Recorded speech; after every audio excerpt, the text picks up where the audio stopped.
తెలుగు చలనచిత్ర పరిశ్రమలో బాలనటుడిగా ప్రయాణాన్ని మొదలుపెట్టి కథానాయకుడిగా టెలివిజన్ నటుడిగా తనకంటూ ఒక ప్రత్యేక గుర్తింపు తెచ్చుకున్న నటుడు బాలాదిత్య.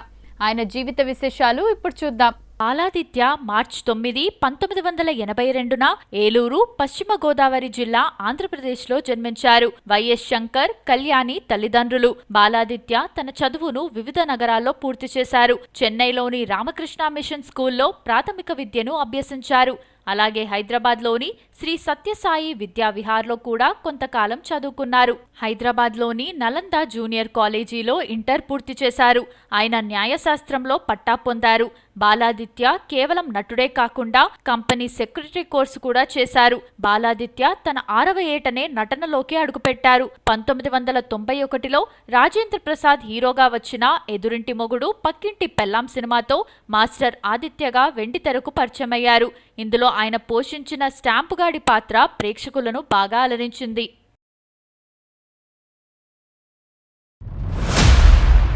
బాలాదిత్య బాలనటుడిగా ఉన్నప్పుడు అగ్ర కథానాయకులందరితోనూ పనిచేశారు. చాలా చిన్న వయసులోనే ప్రారంభమైంది ఆయన కెరీర్. ఆయన ప్రస్థానం ప్రధానంగా 2 దశల్లో సాగింది. సుమారు 40కి పైగా సినిమాల్లో బాలనటుడిగా నటించిన ఆయన అప్పటి అగ్ర కథానాయకులతో పంచుకున్న స్క్రీన్ స్పేస్ ఇప్పుడు చూద్దాం. హిట్లర్ సినిమాలో చిరంజీవి చిన్నప్పటి పాత్రను బాలాదిత్య పోషించారు. ఇండస్ట్రీ హిట్ అయిన నరసింహారెడ్డి సినిమాలో ఒక ముఖ్యమైన పాత్రలో నటించారు. టాప్ హీరో సినిమాలో కూడా బాలకృష్ణతో కలిసి నటించారు. శ్రీ కృష్ణార్జున విజయంలో బాలకృష్ణ శ్రీకృష్ణుడిగా నటిస్తే బాలాదిత్య బాలకృష్ణుడి పాత్రలో కనిపించారు. సూపర్ పోలీస్ లో వెంకటేష్ తో కలిసి సన్నీ అనే కీలక పాత్రలో నటించారు. ఈ సినిమా షూటింగ్ సమయంలోనే ఒక ప్రమాదం నుండి వెంకటేష్ బాలాదిత్య ప్రాణాలను కాపాడారని ఆయన ఒక ఇంటర్వ్యూలో గుర్తు చేసుకున్నారు. హలో బ్రదర్ సినిమాలో నాగార్జున ద్విపాత్రాభినయం చేయగా అందులో దేవా అనే పాత్ర చిన్నప్పటి వర్షన్ను బాలాదిత్య పోషించారు. రాజశేఖర్ తమ్ముడుగా నటించిన అన్నా సినిమాకు గాను బాలాదిత్యకు నంది అవార్డు లభించింది. మాతో పెట్టుకోకు సినిమాలో రాజశేఖర్ చిన్నప్పటి పాత్రలో నటించారు. ఎదురింటి మొగుడు పక్కింటి పెళ్ళాం అనేది బాలాదిత్య తొలి సినిమా. ఇందులో స్టాంపు గాడుగా ఆయన చేసిన అల్లరి ప్రేక్షకులను విపరీతంగా ఆకట్టుకుంది. అబ్బాయి గారు సినిమాలో కూడా రాజేంద్ర ప్రసాద్ తో కలిసి నటించారు. బాలనటుడిగా ఆయనకు అత్యంత కీర్తిని తెచ్చినవి 2 సినిమాలు. ఒకటి లిటిల్ సోల్జర్స్, మరొకటి అన్నా. బాలాదిత్య బాలనటుడిగా తిరుగులేని ఇమేజ్ను సంపాదించుకున్నప్పటికీ హీరోగా మారిన తర్వాత ఆయన కెరీర్ ఒక రోలర్ కోస్టర్ రైడ్లా సాగింది. అందులో ఆయన చూసిన లాభాలు, ఎదుర్కొన్న కష్టాలు ఎన్నో. ఫియర్ లేకుండా సీనియర్ నటుల నటనను చూసి నేర్చుకున్న మెలకువలు ఆయనకు హీరోగా సులభంగా రాణించడానికి తోడ్పడ్డాయి. సాధారణ మాస్ సినిమాలే కాకుండా 1940లో ఒక గ్రామం వంటి ఆఫ్ బీట్ సినిమాలు చేయడం వల్ల నటుడిగా ఆయనకు జాతీయ స్థాయిలో గుర్తింపు లభించింది. బాలాదిత్యను ప్రేక్షకులు ఎప్పుడూ ఒక ముద్దుల బాబుగా చూశారు. ఆయన హీరోగా పరిణితి చెందిన పాత్రలు చేస్తున్నా జనం ఆయన్ని పెద్దవాడిగా అంగీకరించడానికి కొంత సమయం పట్టింది. దీన్నే చైల్డ్ ఆర్టిస్ట్ సిండ్రోమ్ అంటారు. చంటిగాడు తర్వాత ఆయన చేసిన చాలా సినిమాలు కీలుగుర్రం, రూమ్మేట్స్, వేట బాక్సాఫీస్ వద్ద ఆశించిన విజయాలను అందుకోలేకపోయాయి.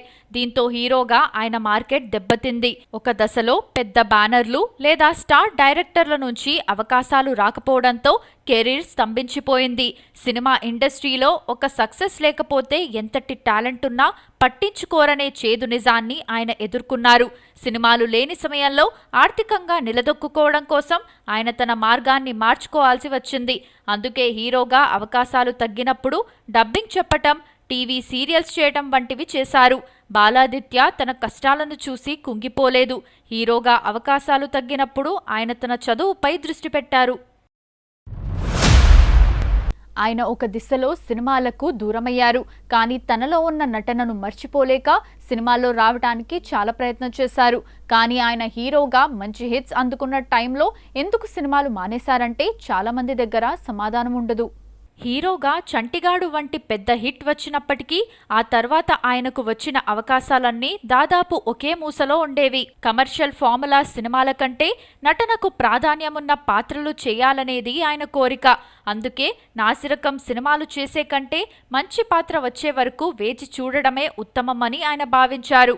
బాలాదిత్యను ప్రేక్షకులు మాస్టర్ ఆదిత్యగానే ఎక్కువగా ప్రేమించారు.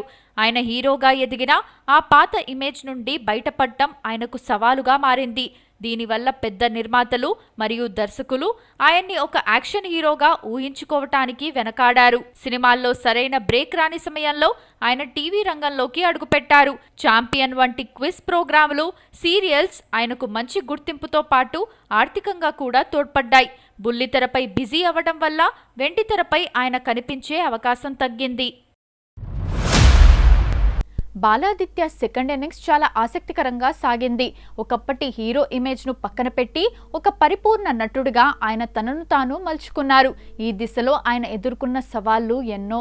హీరోగా కేవలం డ్యూయెట్లు, ఫైట్లకు పరిమితం కాకుండా మా ఊరి పొలిమేరా వంటి చిత్రాల్లో జంగయ్య వంటి సీరియస్, నెగటివ్ షేడ్స్ ఉన్న పాత్రలు చేయటం ఆయనకు గొప్ప పేరు తెచ్చింది.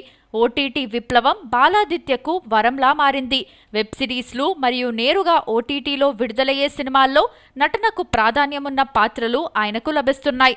బిగ్ బాస్ సీజన్ 6 ద్వారా బాలాదిత్య వ్యక్తిత్వం జనాలకు బాగా తెలిసింది. ఆయనలోని క్రమశిక్షణ, మంచితనం చూసి ప్రేక్షకులు ఆయన్ని జెంటిల్మెన్ అని పిలుచుకున్నారు. ఇది ఆయనకు సోషల్ మీడియాలో భారీ ఫాలోయింగ్ని, రీచ్ని ఇచ్చింది.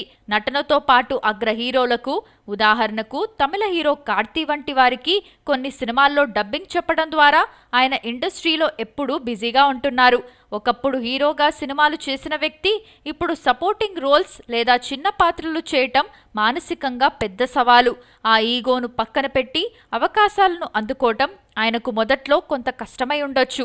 అయితే ఆయన పొలిమేరా వంటి చిత్రాలతో ఆ ముద్రను చెరిపేసి ప్రయత్నం చేస్తున్నారు. ప్రస్తుత కాలంలో క్యారెక్టర్ ఆర్టిస్టుల మధ్య పోటీ చాలా ఎక్కువగా ఉంది.